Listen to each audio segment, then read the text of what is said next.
eventually the DDMRP project started somewhere around there, and very soon they started to have the right level of inventory of the right part at the right location.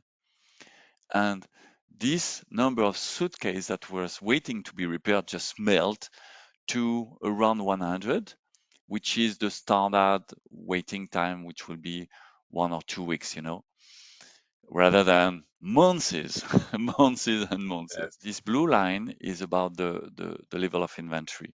And you see that it's going up and down, and as far as we can go in the past, it was going up and down as well.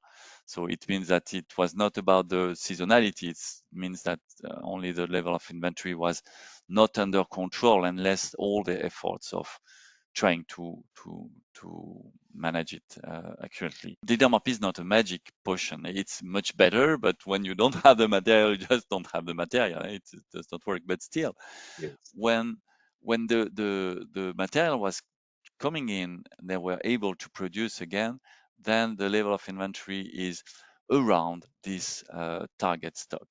That is, red zone plus half of the green zone. That it makes everything easy to calculate and to understand. ITEX is one of the leaders in Europe about the building materials. I say Europe, no, worldwide. It's a Belgian company, and they acquired a lot of brands everywhere in the world, and they are, just look around you, all the buildings, they do everything.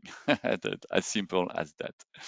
And ITEX rolled out DDMRP in their 212 facilities everywhere in the world. I would say when you've got a lot of items, and here we talk about a big deployment, you just need to have a committee, and we call it the DDSNOP, in order to manage it efficiently.